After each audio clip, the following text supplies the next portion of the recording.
Dark gathering episode number 2। इस episode की शुरुआत में हम देखते हैं कि टेलीफोन वाले भूत की आत्मा को यायोई के कमरे में रखी हुई डॉल्स खींच रही होती हैं और दर्द की वजह से उस भूत की आत्मा बुरी तरीके से चीख भी रही होती है। इसके बाद अगले सीन में जब केटारो वापस से एको के घर जा रहा होता है तब वो सोचता है, मुझे भूतिया चीजें बिल्कुल भी पसंद नहीं है। कुछ साल पहले मेरे साथ जो घटना हुई थी उसकी वजह से मेरी एक दोस्त भी घायल हो गई थी। उसके बाद से मैंने खुद को लोगों से अलग कर लिया था। बहुत समय बाद मैंने वापस से नॉर्मल जिंदगी जीना शुरू किया है और मुझे एक जॉब भी मिल गई है, पर मैं गलत जगह फंस गया हूँ। हम देखते हैं कि केटारो एको के घर पहुंच जाता है। जैसे ही यायोई गेट खोलती है तो केटारो यायोई के हाथ में एक डॉल को देखकर डर जाता है। अगले सीन में जब केटारो और यायोई दोनों पढ़ाई कर लेते हैं तो उसके बाद यायोई केटारो को एक और भूतिया जगह पर चलने के लिए कहती है, जिस पर केटारो सीधा मना कर देता है। बाद में यायोई और एको के चिढ़ाने पर केटारो बताता है एक आत्मा ने उसे कर्ज दे दिया था जिसे उसको टाइम टू टाइम इलाज करवाना पड़ता है। उसके बाद सभी लोग घर से निकल जाते हैं। केटारो गाड़ी में याद करता है कि कैसे यायोई और एको ने उसे साथ में चलने के लिए मना लिया था। इसके बाद केटारो सोचता है कि एको भी बार बार यायोई की साइड क्यों लेती है, जरूर एको के साथ कुछ तो गड़बड़ है। यायोई केटारो से पूछती है, क्या तुम्हें ये कर्ज का इलाज बार बार करवाना पड़ता है? जिस पर केटारो अपने हाथ को पकड़ लेता है जिसमें उसने ग्लव्स पहने हुए होते हैं। वो बताता है कि उसके साथ एक इंसिडेंट हुआ था जिसके बाद से उसे इस कर्ज को बार बार इलाज या बोले एक्सरसाइज करवाना पड़ता है। आगे एको यायोई को बताती है, हम लोग जिस टेम्पल में जा रहे हैं वहाँ पर जो पुजारी हैं वो केटारो की दादी जी ही हैं। इसके बाद सभी लोग रास्ते में मस्ती करते हुए उस मंदिर की तरफ पहुँच जाते हैं जहाँ पर केटारो की दादी जी होती हैं। जैसे ही केटारो की दादी यायोई को देखती है तो वो यायोई पर बहुत ज्यादा गुस्सा होने लगती है और केटारो से कहती है, तुम इस लड़की को यहाँ क्यों लेकर आए हो?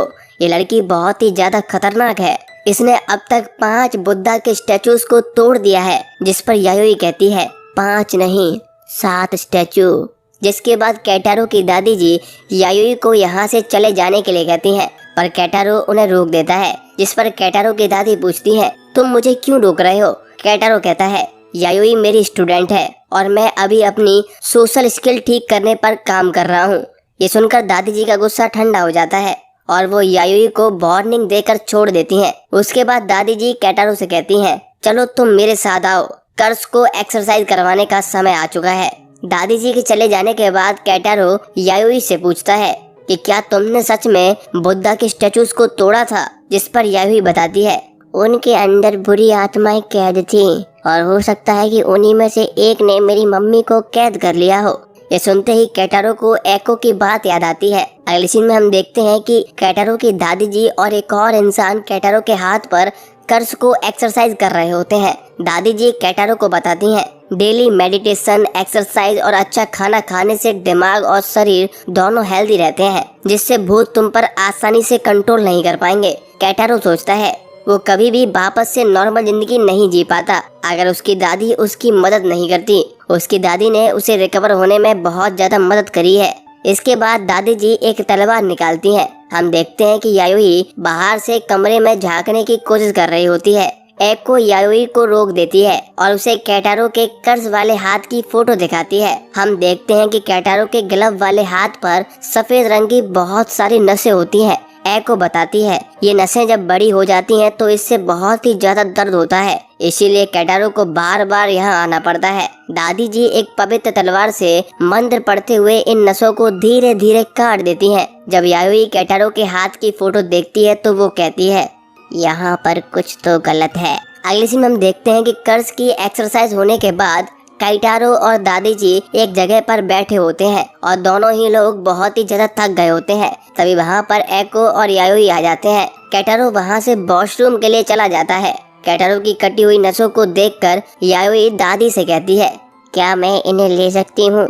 जिस पर दादी मुंह बनाते हुए कहती है, जरूर, तुम्हें ये भूतिया चीजें बहुत ज्यादा पसंद है। उसके बाद दादी यायोई और एको को एक कहानी सुनाती हैं कि इस मंदिर में लोग अपनी भूतिया डॉल्स को देने के लिए आते हैं। इन सब में सबसे खतरनाक डॉल्स मंदिर के तलघर में रखी हुई हैं। उस तलघर में कोई नहीं जाता है और हम लोगों को भी वहां जाने के लिए मना करते हैं।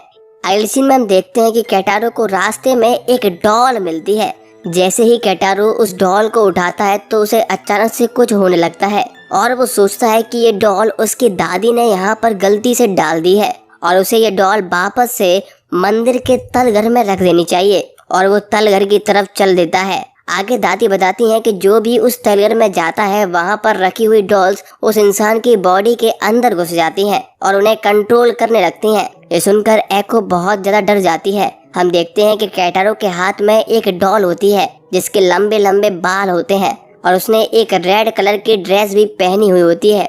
यायोई आगे दादी से पूछती है कि ये डॉल्स कैसी दिखती हैं, जिस पर दादी बताती हैं ये जापानीज डॉल होती हैं जिनके लंबे लंबे बाल होते हैं और सबसे खतरनाक जो डॉल होती है उसने लाल कलर की ड्रेस पहनी हुई होती है। ये सुनकर यायोई चौंक जाती है और कहती है मुझे फटाफट से तलघर में जाना होगा। जिस पर दादी कहती है क्या तुमने मेरी कहानी नहीं सुनी अभी? तब यायोई बताती है कि उस डॉल ने केटारो को अपने कंट्रोल में ले लिया है। यायोई आगे दादी से कहती है तुम यहीं रुको, तुम थकी हुई हो। इसके अलावा केटारो भी थका हुआ है जिसकी वजह से डॉल उस पर हावी हो गई है। मैं खुद जाकर उसकी हेल्प करूंगी। अगले सीन में हम देखते हैं कि केटारो तलघर में उस डॉल के साथ बैठा हुआ होता है। उसके चारों ओर बहुत सारे डॉल्स होती हैं और सभी डॉल्स की लाल आंखें चमक रही होती हैं।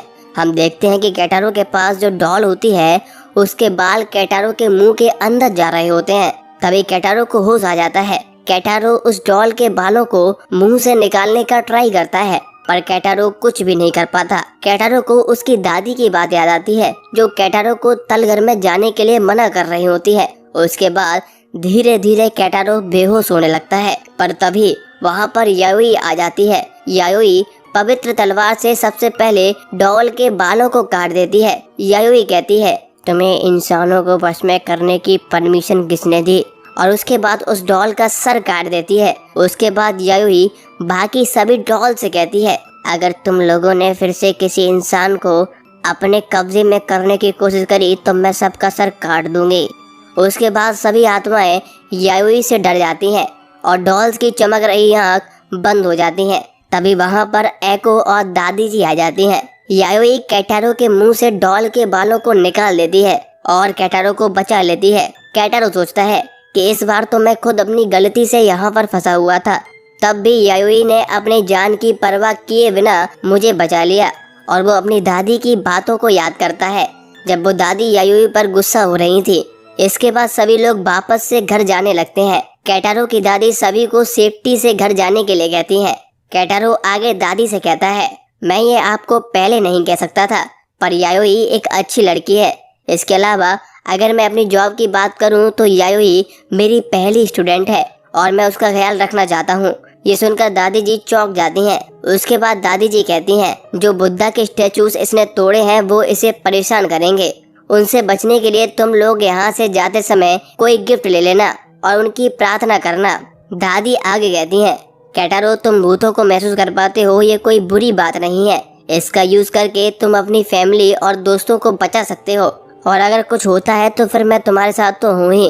मैं तुम्हारी देखभाल करने के लिए हमेशा रेडी हूँ। इसके बाद सभी लोग घर के लिए निकल जाते हैं। केटारो यायोई को बुद्धा के छोटे छोटे स्टैचूज भी खरीद कर देता है जिनको देखकर यायोई खुश हो जाती है और केटारो से कहती है इसके बदले मैं तुम्हें अपने रूम में अपनी डॉल्स का कलेक्शन दिखाऊंगी। ये सुनकर केटारो सोच में पड़ जाता है। अगले सीन में सभी लोग घर पहुंच जाते हैं। यायोई केटारो को अपना रूम दिखाने के लिए लेकर जाती है। जैसे ही यायोई अपने रूम का दरवाजा खोलती है तो सभी डॉल्स कांपने लगती हैं। ये देखकर केटारो बहुत ज्यादा डर जाता है। केटारो सोचता है ये सब कब से यहीं पर था पर मुझे अब तक महसूस क्यों नहीं हुआ। केटारो यायोई से डरते हुए कहता है क्या मैं सही सोच रहा हूँ? जिस पर यायोई कहती है हाँ, सभी बुरी से बुरी आत्माएं हैं जिन्हें मैंने कैद करके यहाँ पर रखा हुआ है। इसके बाद यायोई उस डॉल को भी अपने कमरे के एक टेबल पर रख देती है जिसने केटारो को वश में किया था। केटारो देखता है यायोई ने डॉल का सर उसी की कटी हुई नसों का यूज करके जोड़ दिया है। केटारो कहता है क्या तुमने इसके लिए दादी जी से परमिशन ली थी? जिस पर यायोई कहती है दादी जी थकी हुई थी और इसे उनके साथ छोड़ना सही नहीं था और मैं उनसे बाद में परमिशन ले लूंगी। जैसे ही यायोई उस डॉल को छूती है तो उस डॉल की आंखों से खून निकलने लगता है। केटारो सोचता है, मैंने बोला था कि मैं यायोई का ख्याल रखना चाहता हूँ, पर मैं जैसे जैसे यायोई के क्लोज जाता जा रहा हूँ मैं उतना ही नॉर्मल जिंदगी से दूर हो रहा हूँ। क्या मैं ये कर पाऊंगा? तभी एको पीछे से आकर केटारो के कंधे पर हाथ रखती है, जिससे केटारो और भी ज्यादा डर जाता है। केटारो एको से कहता है, हमें यहाँ से इस कमरे से दूर रहना चाहिए, यहाँ पर कभी भी कुछ भी हो सकता है। जिस पर एको केटारो को समझाते हुए कहती है, कुछ भी नहीं होगा, जब से यायोई यहाँ आई है सब कुछ नॉर्मल है, ये बस एक डॉल्स का कलेक्शन ही तो है। जिस पर केटारो सोचता है कि एको आत्माओं को नहीं देख सकती, इसीलिए ये ऐसा कह रही है। ये कोई डॉल्स का कलेक्शन नहीं है, आत्माओं का कलेक्शन है। तभी यायोई कमरे से बाहर आते हुए कहती है, ओजू की फैमिली को कुछ भी नहीं होगा और मैं तुम्हें भी कुछ भी नहीं होने दूंगी, पर इसके लिए मुझे तुम्हारे नाखून चाहिए होंगे।